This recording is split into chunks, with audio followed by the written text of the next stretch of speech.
నమస్కారం. లక్ష్మి చెప్పే కథలకు స్వాగతం. వీణులతో వీక్షించటానికి సిద్ధం కండి. ప్రియ సఖులు, ఇప్పుడు మనం ప్రముఖ సీనియర్ రచయిత శ్రీ పిఎస్ నారాయణ గారు రచించిన పిడికెడు నిశ్శబ్దం ధారావాహిక నుండి రెండో భాగం వినేద్దామండి. మధ్యాహ్నం 3 గంటలైంది. నర్సు వచ్చి బయట బెంచి మీద కూర్చుని ఉన్న కాళిదాసును లోపలికి పిలిచింది. ఆ అమ్మాయికి స్పృహ వచ్చింది అంటూ.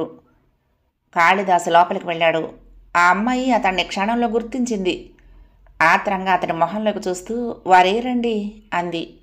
ఆ ప్రశ్నకు బదులేం చెప్పాలో అర్థం కాలేదు కాళిదాసుకు. కళ్ళార్పకుండా ఆమెను చూస్తూ ఉండిపోయాడు కొన్ని క్షణాల వరకు. ఏమండి, వారిని పిలవండి ప్లీజ్ అంది. కాళిదాసు అసలు విషయం చెప్పక తప్పదు అన్నట్టుగా తల ఉంచుకుని పెదవులు విప్పాడు.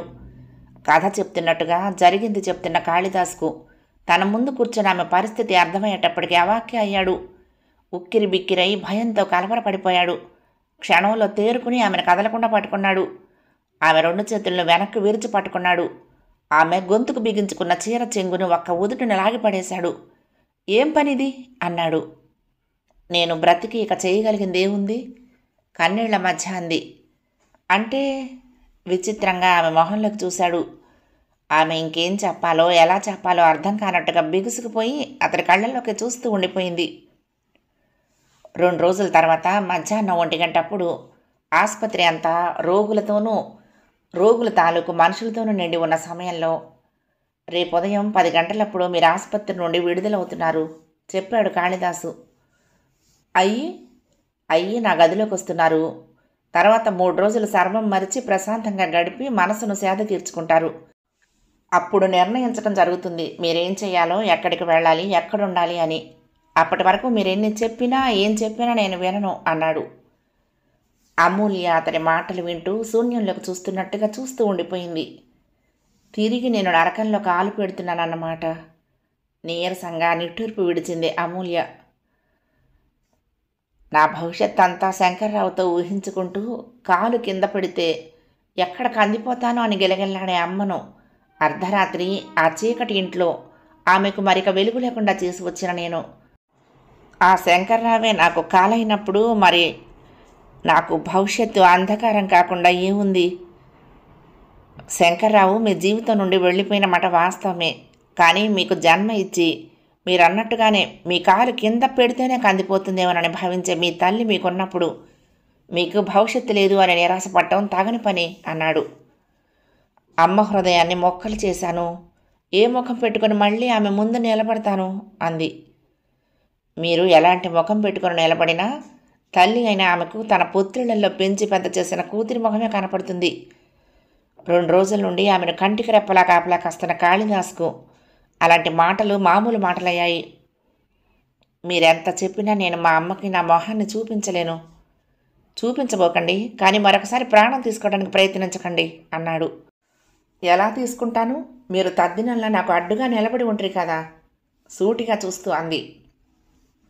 కాళిదాసు భుజాలు ఎగరేసి నవ్వాడు. ఆల్ రైట్, తద్దినమైనా మాసికమైనా నేను చేస్తున్నది మంచి పని అని నాకు తెలుసు. దేవుడిచ్చిన జీవితాన్ని దేవుడే తీసుకోవాలి, మనుషులు కాదు. Mind it. కంఠాన్ని కరుకుదనంతో నింపాడు కావాలని. ఆ అమ్మాయి మాట్లాడలేదు. నాకు అలానే వాగ్దానం ఇవ్వండి, నేను ఇక ఇంటికి వెళ్ళిపోతాను అన్నాడు చెయ్యి జాస్తూ. ఏమని వాగ్దానం ఇవ్వాలి? ప్రాణం తీసుకోవటానికి ప్రయత్నించను అని గట్టిగా అన్నాడు కాళిదాసు. వాగ్దానం నిలుపుకోకపోతే తర్వాత మీ ఇష్టం. ఎందుకంటే మనిషి ఎన్నడూ మానసికంగా బలహీనుడు అవ్వకూడదు. అలా అయిన తర్వాత బ్రతికి లాభం లేదు.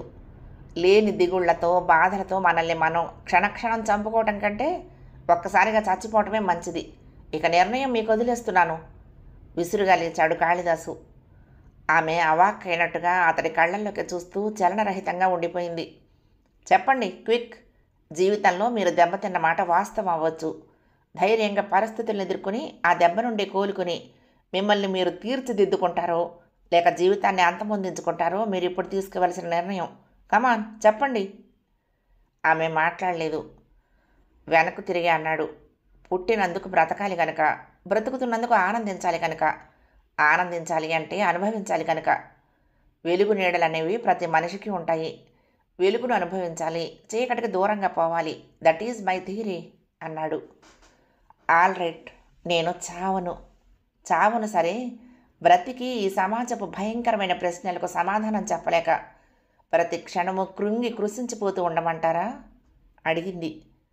నాన్సెన్స్. సమాజం ఎవడి సమాజం వాడిది. మన కష్టాల్లో ఆదుకోలేని వాళ్ళు ఏవేవో మాటలు అంటారని భయపడటం వేరేతనం. Don't care them. వాళ్ళిద్దరి నడుమ నిశ్శబ్దం ఏర్పడింది. అలివేలు, ఆమె వెనక నిలబడిన ఆమె తండ్రి, ఆయన వెనకగా నిల్చున్న ఆయన భార్య నోరు తెరుచుకుని చూస్తున్నారు. వాకిటి ముందు ఆగిన ఆటోలో నుండి దిగిన కాళిదాసు, అతడి వెంట అమూల్య అప్పటికే గేటు తెరుచుకుని లోపలికి వచ్చారు. కాళిదాసు తన గది తాళం తీస్తున్నాడు. అమూల్య చీర చెంగును భుజాన కప్పుకొని కింద మెట్టు మీద తల ఉంచుకొని నిల్చుంది. ఆ ముగ్గురిలో ముందుగా మాట్లాడింది అలివేలే. హాయ్ కాళిదాస్ గారు అంటూ ముందుకొచ్చింది. హాయ్ అన్నట్టు నవ్వాడు కాళిదాసు. చుట్టాల్ని పట్టుకుని వచ్చారు చెప్పా పెట్టకుండా, నన్ను ఆశ్చర్యపరుద్దామనా అంది. తలుపులు నెడుతూ అలివేలి వంక తిరిగి అవును అన్నట్టుగా నవ్వాడు. ఎవరి అమ్మాయి, నాకు ముందు పరిచయం చేసేయండి అంది. మీ అక్క అమూల్య. అంటే ఆమె పేరు అమూల్య తల్లి. వెనక నుండి మాస్టర్ కంఠం వినిపించింది. అలివేలు అంటూ. ఆగు నాన్న, కొత్త అక్కతో మాట్లాడొస్తాను. కొత్త అక్క లేదు, గిత్తక్క లేదు, ముందిట్రా. ధనుంజయం మాస్టర్ కంఠం చాలా కరుగ్గా వినపడింది. కాళిదాసు అమూల్య ఉలిక్కిపడేలా. అమూల్య ఆయన మాటను పెడచెవిని పెట్టి అమూల్య వెనగ్గా లోపల కాలుపెట్టింది. కొత్తక్క, ఇక్కడ ఎన్నాళ్ళు ఉంటావు అడిగింది. అమూల్య అయోమయంగా అలివేలు ముఖంలోకి చూస్తూ ఏదో చెప్పబోయింది. తనెప్పుడు ఇక్కడే ఉంటుంది ఇంకా, సరేనా? ధనుంజయం కూడా వినాలి అన్నట్టుగా పెద్దగా కంఠం హెచ్చించి అన్నాడు కాళిదాసు. Hi, good. నీకు ఏ ఆటలొచ్చో చెప్పేసి నేను అవే ఆడేస్తాను. అలివేలు నోరంతా పెద్దది చేసుకుని నవ్వుతూ సంతోషంగా అంది. కాళిదాసు వెనగ్గా గదిలోకి కాలు పెడుతూ ఉండగా ధనుంజయ మాస్టారు వాకిటి దగ్గర నిలబడి, ఏమయ్యా కాళిదాసు, ఇంతకు ఎవరయ్యా ఈ అమ్మాయి అన్నాడు ముఖం చిట్లించాలా చూస్తూ. క్షణంసేపు కాళిదాసుకి ఏం చెప్పాలో అర్థం కాలేదు.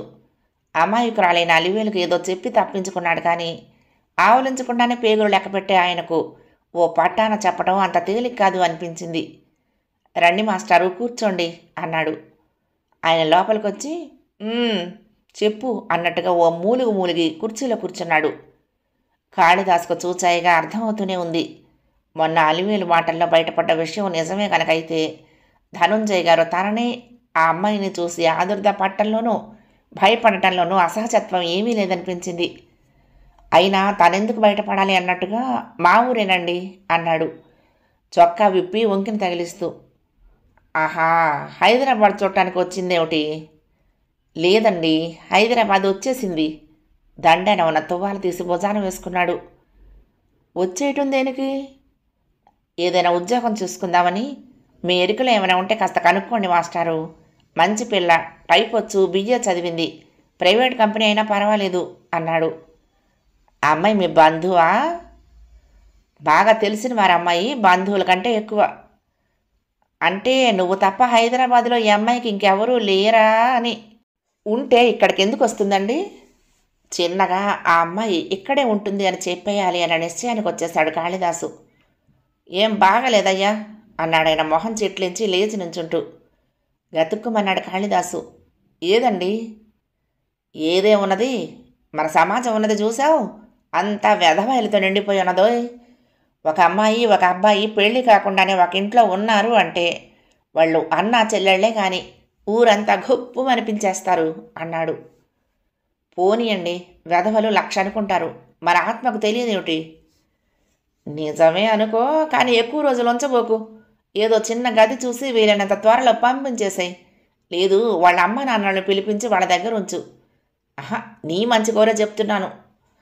థ్యాంక్ యూ మాస్టారు, మంచిది అన్నాడు కాళిదాసు. క్షణంలో ఆయన శాంతి జెండా ఎత్తేయటంలో ఎత్తు కూడా కాళిదాసుకు అర్థమైంది. ఆయన మనసులో అంతర్గతంగా ఉన్న కోరికను ఆ క్షణంలోనే ముందు వెనక ఆలోచించకుండా తెంచేసుకోవటం ఆయనకి ఇష్టం లేదు. గుర్తుంచుకో మరి. ఆయన బయటకు వెళ్ళిపోయాడు. కాళిదాసు అమూల్య ఎదురుగా నిల్చున్నాడు. అమూల్యకు తన పరిస్థితి తలుచుకుంటే దుఃఖం వచ్చింది. ఆమె కన్నీళ్లు చూసిన అతను, అమూల్య, నువ్వు కొత్త జీవితంలో కాలు పెట్టావు. పాత జీవితపు క్రీనీడల్ని తొలగించుకోకపోతే అది ఎన్నో అనర్థాలకు దారితీస్తుంది. కొత్త వాతావరణంలో, కొత్త పరిసరాల్లో, కొత్త మనుషుల నడుమ పాతకు స్వస్తి చెప్పక తప్పదు. ఈ క్షణం నుంచే నువ్వు నూతన జీవితం ప్రారంభించాలి అన్నాడు ఓదార్పుగా. కాగితాన్ని చింపేసినంత తేలిక కాదు గతాన్ని మర్చిపోవటం అంది అమూల్య. నిజమే, కానీ నువ్వు ఏడిస్తే పోయిన శంకర్రావు బ్రతికొచ్చేటట్లయితే నువ్వెన్ని గంటలు ఏడ్చినా నాకు అభ్యంతరం లేదు విసుగ్గా అన్నాడు. ఆమె దెబ్బతిన్న దానిలా చూస్తూ ఉండిపోయింది. ఆమెను చూస్తూ ఉంటే జాలేసింది కాళిదాసుకి. గుండె దిటవు చేసుకుని, గతాన్ని మర్చిపో అమూల్య, లేచి స్నానం చేసొచ్చి ఆ ఆసుపత్రి బట్టలు మార్చుకో అన్నాడు. వాకిట్లో నుండి కాళిదాసు అన్న పిలుపు వినపట్టంతో బయటకొచ్చాడు. రారా చక్రధరం, ఎప్పుడొచ్చా ఊరు నుండి? అమ్మకు కులాసా చిక్కిందా అడిగాడు. ఆహా, కులాసానే. నిన్ననే హాస్పిటల్ నుంచి డిశ్చార్జ్ చేశారు. వయసుతో పాటు వచ్చిన వ్యాధి. ఏ రోజు ఎలా ఉంటుందో ఎవరూ చెప్పలేరు. ప్రస్తుతానికైతే బాగానే నెమ్మళించింది. నిన్ను అడిగానని చెప్పమంది అన్నాడు. గుంటూరు ప్రయాణం లేకపోయినట్టయితే నేను నీతో వచ్చి ఉండేవాణిరా.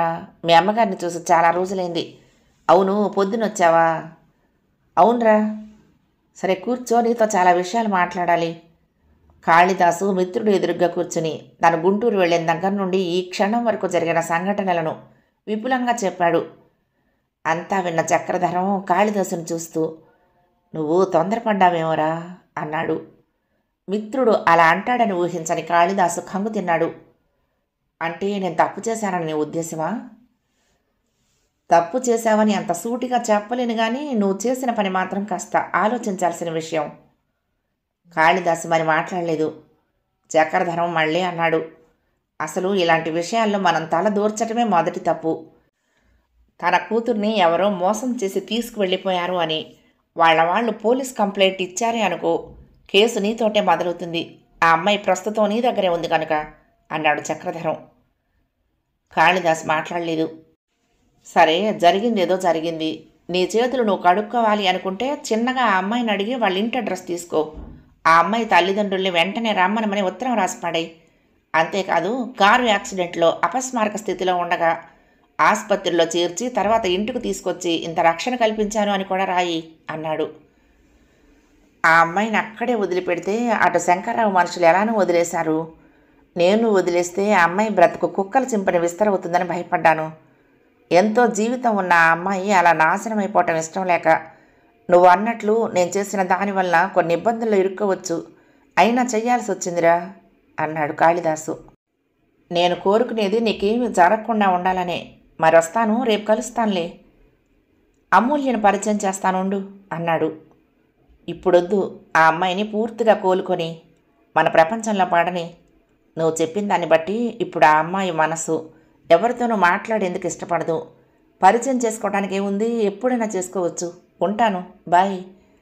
చక్రధరం బయటకు నడిచాడు. వెనగ్గా కాళిదాసు నడిచాడు.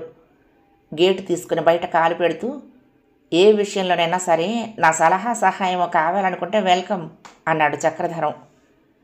కాళిదాసు అతని మాటలకు తడబడ్డాడు. ఏరా, కోపం వచ్చిందా నేను ఇలా చేశానని?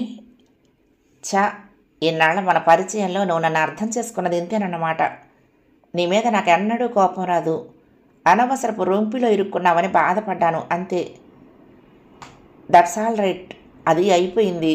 ముందు చేయాల్సిందేమిటో అది చూద్దాము. నీ సహాయం లేదే నేను అడుగు ముందుకు వేయలేను. తప్పకుండారా. చక్రధరం వెళ్ళిపోయాక కాళిదాసు గేటు వేసి లోపలికి వస్తున్న సమయంలో ధనుంజయ మాస్టారు ఆయన గదిలో కూర్చుని కాళిదాసు తండ్రికి ఓ శ్రేయోభిలాషిలా ఉత్తరం రాస్తున్నాడు. మీ అబ్బాయి ఎవరో అమ్మాయిని తీసుకొచ్చి ఇంట్లో పెట్టుకున్నాడు. ఎవరో, ఏ కులమో ఎవరికి తెలియకుండా ఉంది. మీ కుటుంబ ప్రతిష్టను మీరు కాపాడుకోవాలి అనుకుంటే మీరు వెంటనే బయలుదేరండి అని. ఇంకా తూర్పు తెల్లవారలేదు. ధనుంజయ మాస్టర్ ఇంటి ముందు ఓ ఆటో ఆగింది. అందులో నుండి ఓ ఆజానుబాహుడు భుజాన ఉన్న ఖద్దర కండం అని ఒక్క దులుపు దులిపి బరువాటి సూట్ కేసును చేత్తో పట్టుకుని దిగాడు.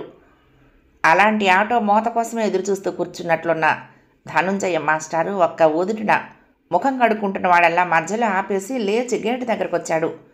గేటు తాళం తీశాడు.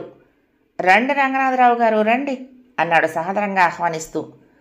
ఆయన మెట్లెక్కి తీసిన గేట్లో నుంచి లోపలికి అడుగులేస్తూ. మా త్రాష్టుడున్నాడా అన్నాడు. ఉన్నారండి. మరి అదో అన్నాడు ఆ అమ్మాయి గురించి మాట్లాడటమే అసహ్యం అన్నట్టుగా మొహం పెట్టి.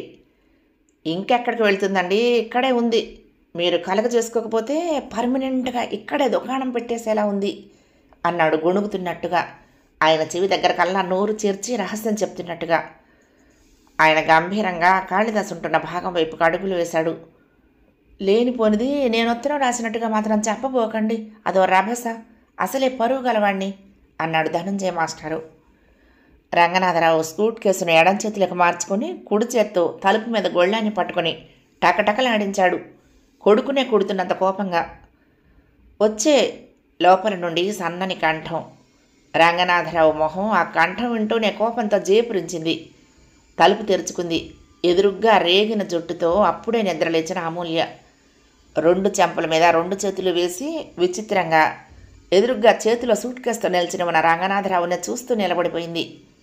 రంగనాథరావు ఆ అమ్మాయిని చూస్తూనే గతుక్కుమన్నాడు. నువ్వు అమూల్యవు కదూ అన్నాడు. లోపలికి రండి అంది ఆమె పక్కకు తప్పుకుంటూ. ఆయన గడప దాటి లోపల కాలు పెడుతూనే, అక్కడ మీ అమ్మ నీ కోసం ఎంతగా తల్లడిల్లిపోతున్నదో నీకు తెలుసా అన్నాడు. వెనగ్గా ఉన్న ధనుంజయం కాళిదాసు తండ్రికి అమూల్య తెలిసిందే అవటంతో తానేం చేయాలో తెలియనట్టుగా బిక్క చచ్చిపోయాడు. పెద్ద పెద్ద అంగలతో తన ఇంట్లోకి వెళ్ళిపోయాడు. అమూల్యకు ఏం మాట్లాడాలో అర్థం కాలేదు.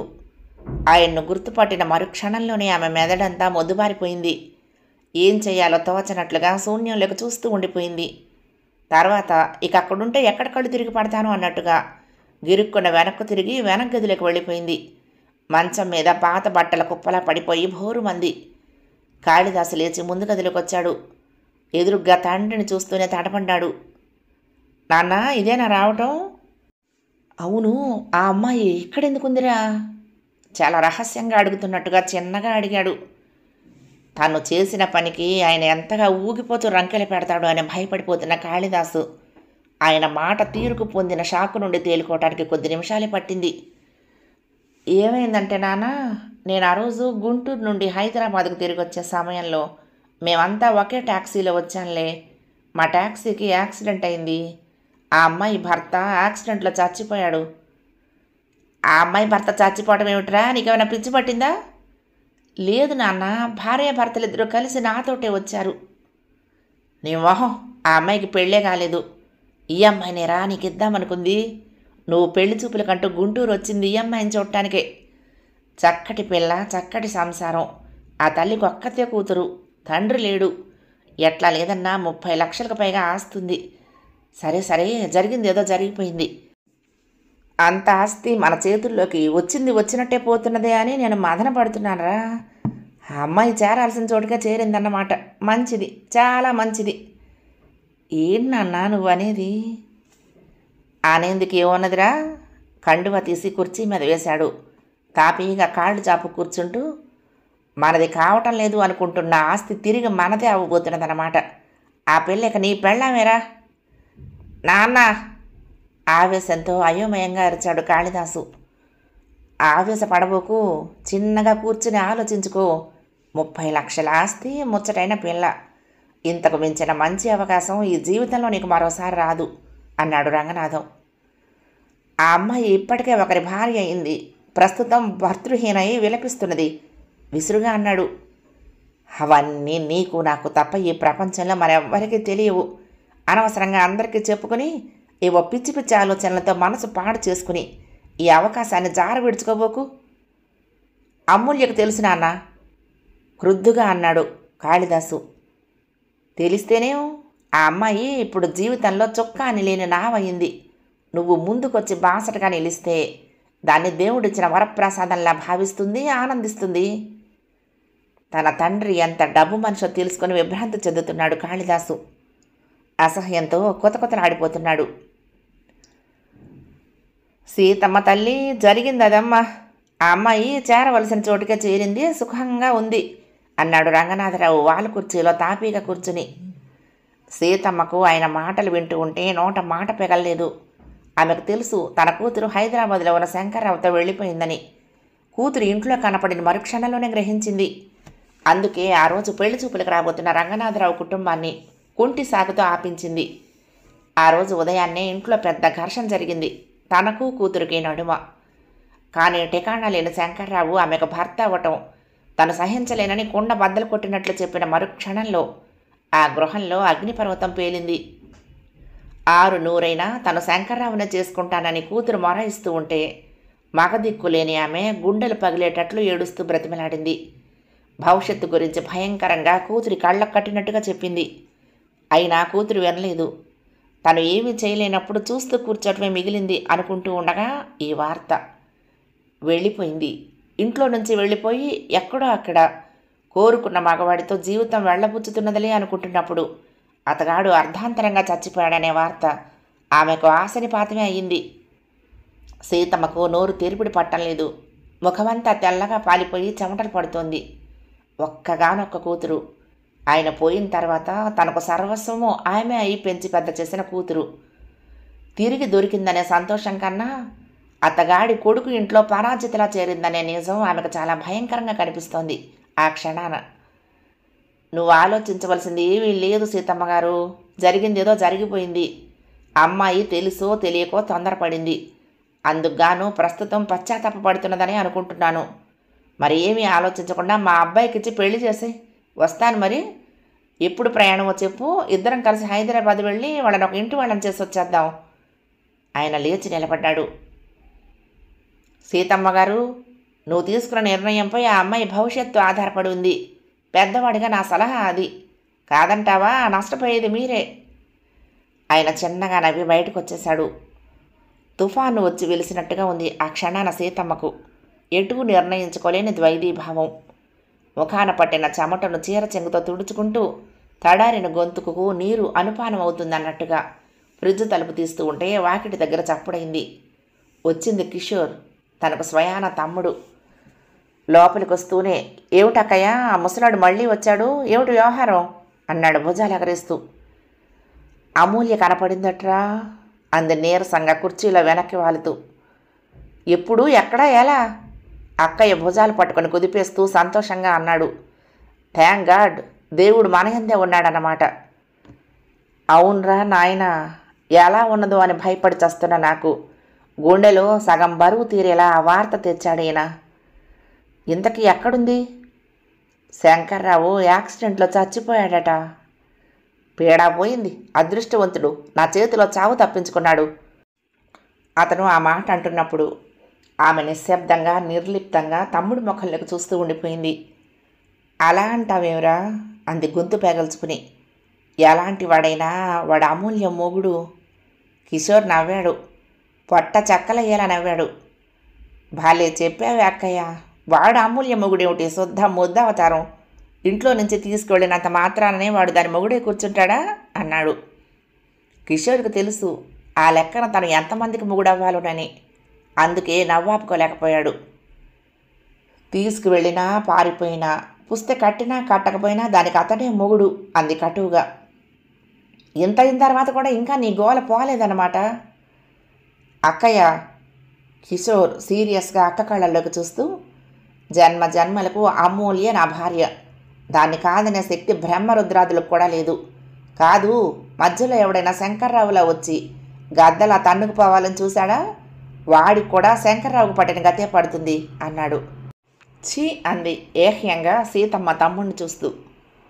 ఛీ అను, ఛా అను, అమూల్య నా భార్య. అది ఆపటం నీ తరం కాదు. అది కాదే అక్కయ్య, మరొక విషయం కూడా నువ్వు గుర్తుంచుకో. అది శంకర్రావుతో లేచిపోయిందని ఈ ప్రపంచంలో అందరికీ తెలుసు. వాడు చచ్చాడని కూడా రేపు ఈ పాటికి అందరికీ తెలిసిపోతుంది. ఇక దానికి పెళ్ళయ్యే గీత లేదు. అట్టి పరిస్థితుల్లో నేను తప్ప నీకు దిక్కు మరెవరే? వెధవనో నీ కుటుంబం ఓ కొలిక్కి రావాలంటే, నీ కూతురు సుఖంగా ఒకడికి భార్యగా తన జీవితం గడపాలి అంటే నేను కాక మరొకడు ముందుకు రాడు, తెలిసిందా అన్నాడు. సరిగ్గా అదే సమయంలో హైదరాబాదులో ధనుంజయ మాస్టర్ ఇంట్లో కాళిదాసు అమూల్యకి ఎదురుగ్గా నిల్చుని, రేపు ఉదయం 9 గంటలకల్లా తయారవు, నాతో పాటు రావాలి అన్నాడు. దేనికి అడిగింది. ఓ ఇంటర్వ్యూ ఉంది. ఇంటర్వ్యూ అంటే అది పేరుకే. స్నేహితుడి ద్వారా ప్రయత్నించాను, వాళ్ళు అంగీకరించారు కూడా. నీకు టైప్ వచ్చు కదా అన్నాడు. నేనెందుకు ఉద్యోగం చేయాలి? నీ బ్రతుకు నువ్వు బ్రతకాలి కనుక. నాకు బ్రతకాలని లేదు. కాళిదాసు గయ్యం లేచాడు. బుద్ధున్న వాళ్ళకు ఒకసారి చెప్తే అర్థమవుతుంది. నేను 1,00,000 సార్లు చెప్పాను, మీ అమ్మకు నువ్వు ఒక్కదానివే కూతురువి అని, ఆమెకు వెలుగునివ్వవలసిన దీపానివి నువ్వే అని. నువ్వు చచ్చావని తెలిసి ఆమె చచ్చిపోవటం నీకు ఇష్టమా? కోపంగా అన్నాడు. ఆమె తల వంచుకుంది. కంటి వెంట నీరు ధారగా కారుతుంది. ఉద్యోగం చేయటం ఆమెకు ఇష్టం లేదు. అందుకే ఆఖరి అస్త్రంగా, నా దగ్గర సర్టిఫికెట్లు ఏమీ లేవు, అన్నీ గుంటూరులోనే ఉన్నాయి అంది. అది ప్రైవేట్ కంపెనీ, వాళ్ళకి సర్టిఫికెట్లు కాదు కావాల్సింది, పని అన్నాడు.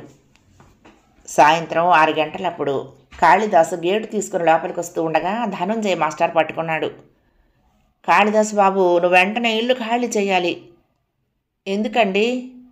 ఆయన అన్న మాటను అద్ధాట్టుగా విని కంగు తిన్నాడు కాళిదాసు. మంచి మర్యాద ఉన్న వాళ్ళకే మా ఇల్లు అద్దెకిస్తాం కానీ నీలాంటి వాళ్ళకి కాదు. నేను చేసిన చెడేదో అమర్యాదకరమైన పని ఏమిటో చెప్తారా ఒకసారి?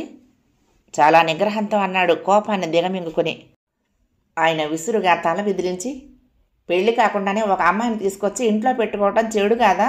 రేపు ఆ అమ్మాయికి ఏ కడుపో కాలో వచ్చిందనుకో లోకం ఏముంటుంది? హవ్వా అన్నాడు నోటి మీద చేతితో కొట్టుకుంటూ. ఈ ఇంట్లో ఉన్నంతకాలం మీరనే ఆ కడుపో కాలో రాకుండా నేను చూస్తానులేండి అన్నాడు పేలవంగా నవ్వి, ఆయన కోపాన్ని తగ్గించాలి అన్నట్టుగా. నీలాంటి వాడే వెనకటికి ఇసుకో అంటే ఇసుకో అన్నాడట. నాకవేం తెలియవు. నువ్వు ఇల్లు ఖాళీ చేయాల్సిందే. కాదంటావా? ఆ అమ్మాయిని వెంటనే ఇక్కడి నుండి పంపించేయి. ఆ అమ్మాయి నీకు భార్య కాదు, చెల్లెలు కాదు. అలాంటి అమ్మాయితో కలిసి నిన్ను మా ఇంట్లో ఉండనివ్వను. నాకు పెళ్లి కావాల్సిన పెళ్ళుంది. రేపు నలుగురు 4 మాటలంటే నేను ఆభాస పాలవ్వాలి, నా కుటుంబం పరువు ఆభాస అవ్వాలి అన్నాడు. కాళిదాసు కోపాన్ని నిగ్రహించుకోలేకపోయాడు. గొంతు పెంచాడు. నేను ఇంటిని ఖాళీ చేయను, అంతేకాదు ఆ అమ్మాయిని ఇక్కడి నుంచి పంపించేయను. మీరేం చేసుకుంటారో చేసుకోండి అన్నాడు విసురుగా. ఇక ఆయనతో మాట్లాడటం అనవసరం అన్నట్టుగా లోపలికి నడవసాగాడు. ఇదిగో కాళిదాసు, నేను అసలు మంచివాడిని కాదు. నువ్వు ఇల్లు ఎలా ఖాళీ చేయవో నేను చూస్తాను, జాగ్రత్త పెద్దగా అరుస్తూ లోపలికి వెళ్ళిపోయాయన. కాళిదాసు లోపల కాలు పెట్టాడు. అమూల్య తలుపు దగ్గర ఏడుస్తూ నిలబడి ఉంది. నా మూలంగా మీకెందుకు ఈ పరాభవం అంది. కాళిదాసు నీరసించిపోయాడు. క్షణంలో కోపం చప్పగా చాలారిపోయింది. పిచ్చి పిచ్చి ఆలోచనలు మాని చక్కటి కాఫీ తయారు చేసి పట్టుకురా తాగుదాం అన్నాడు బలవంతాన పెదవుల మీదకి నవ్వు తెప్పించుకుంటూ. ఆమె కదల్లేదు, మెదల్లేదు. అయితే నేనే కలుపుకొస్తాను, అలాగే నిల్చునుండు అన్నాడు వంటగదిలోకి కాలు పెడుతూ. మర్నాడు ఉదయాన్నే, ఇంకా సూర్యోదయం కాకముందే సీతమ్మ ఆ గృహంలో కాలు పెట్టింది. ఆమెను చూసిన మరుక్షణంలోనే అమూల్య గొల్లుమంది. ఆ ఏడుపు గంటగానే ఆగలేదు. ఆగిన వెంటనే, నీ బట్టలు సర్దుకో, ఇంటికి వెళ్దాం అంది కూతుర్ని పొదివి పట్టు కూర్చున్న సీతమ్మ. ఆమె అంటున్నది ఏమిటో అర్థం కానట్టుగా అలాగే కన్నార్పకుండా తల్లిని చూస్తూ ఉండిపోయింది అమూల్య. మాట్లాడమేమే? మాట్లాడేందుకు ఏముందమ్మా? మంచికో చెడుకో బయటకు వచ్చాను ఆ ఇంటి నుంచి. అనుకోకుండా చెడే జరిగింది. చెడు జరిగిన తర్వాత తిరిగి ఆ ఇంట్లోకి ఓడిపోయిన దానిలా కాలు పెట్టడం నాకు ఇష్టం లేదమ్మా. తెలిసిన నలుగురి చేత లేచిపోయిన మనిషిలా ముద్ర వేయించుకోవటం, వాళ్ళ గుసగుసలు నవ్వుల నడుమ నేను బతకలేనమ్మా. వంటగదిలోకి వెళ్ళిపోయింది అమూల్య ఆ మాటలు చెప్పి. నువ్వైనా చెప్పు బాబు, దేవుడిలా ఆదుకున్నవాడివి, నీ మాటన్నా గౌరవిస్తుందేమో అది. కాళిదాసు పేలవంగా నవ్వాడు. ఇక్కడ గౌరవము అగౌరవము ప్రసక్తే లేదు. అమూల్య చిన్నపిల్ల కాదు. ఆమె మానసికంగా ఎంతో ఎదిగిన మనిషి. ఆమెకు ఏది ఇష్టమైతే అలా చేయనీయండి. కాళిదాసు బాత్రూంలోకి వెళ్ళిపోయాడు. సీతమ్మ కళ్ళనీరు పెట్టుకుంటూ ఇంకేం మాట్లాడాలో తెలియనట్టుగా ఉండిపోయింది. కానీ చెప్పగా చెప్పగా 2-3 రోజుల్లో మనసు మార్చుకోలేకపోతుందా అని మనసుకు సర్ది చెప్పుకుంది. త్వరగా తన పనులను పూర్తి చేసుకుంటున్న అమూల్యను చూస్తూ, ఇప్పుడెక్కడికైనా వెళ్ళాలా అమ్మా అంది కూతుర్ని. నేను ఉద్యోగంలో చేరానమ్మా. తల్లి ముఖంలోకి చూడకుండానే తలకి నూనె రాసుకుంటూ అంది. నీకు ఉద్యోగం దేనికి? నా తిండికి నేను మరొకరి మీద ఆధారపడటం ఇష్టం లేదు కనుక. సీతమ్మకు దుఃఖం ఆగలేదు. ఎంత దానివయ్యావే నువ్వు అంది బాధగా. కాళిదాసు గారు చెప్తే వినలేదు. నేను చాలా పెద్దదాన్ని అయ్యానమ్మా. చిన్నగా నవ్వింది అమూల్య. అది కాదే తల్లి, మనకెందుకు వచ్చిన ఉద్యోగాలు సద్యోగాలు, శుభ్రంగా ఇంటికి వెళ్ళి హాయిగా ఉందాం పదా అంది. అమ్మా, నా నిర్ణయం ఏదో నేను చెప్పాను, నీ ఇష్టం. నీ ఇష్టమైతే ఇక్కడుండు, లేదంటావా వచ్చిన దారనే మన ఊరు వెళ్ళు. అంతేకాని నన్ను మళ్ళీ అక్కడికి రమ్మని బలవంతం పెట్టబోకు. ఇంట్లో నుంచి పెళ్లి కాకుండానే మరొకటితో లేచిపోయిన కూతురు కూతురే కాదు. ఎవరన్నారా మాట? నేనన్నానా అలా అని అంది సీతమ్మ బాధగా. నీ సంగతి నాకు తెలుసమ్మా, నువ్వు కాల్లో కూడా అనవు, కానీ లోకం నోరు మూయలేవు కదా. అంటే ఏమిటే, లోకం కోసం నిన్ను నువ్వు నాశనం చేసుకుంటావా? నేను ఎప్పుడో నాశనమయ్యాను, ఇంకా నాశనం అయ్యేదేముంది? తలుపేసుకో. అడ్డగాడిదలు ఎవరైనా వచ్చి కారు కూతలు కూస్తే చెవులు మూసుకో, కానీ నోరు మాత్రం తెరవబోకు. విసవిస నడుచుకుంటూ వెళ్ళిపోతున్న కూతుర్ని కన్నార్పకుండా చూస్తూ నిలబడిపోయింది తలుపు దగ్గర సీతమ్మ. 2వ భాగం సమాప్తం. ప్రియ సఖులు, ఈ కథ మీకు నచ్చితే తప్పకుండా లైక్ చేయండి, షేర్ చేయండి, కామెంట్ చేయండి, సబ్స్క్రైబ్ చేసుకుని నన్ను ఎంకరేజ్ చేయండి. ఉంటానండి. ప్రేమతో లక్ష్మి, కృష్ణాతీరం దుర్గమ్మ సన్నిధానం. నమస్తే.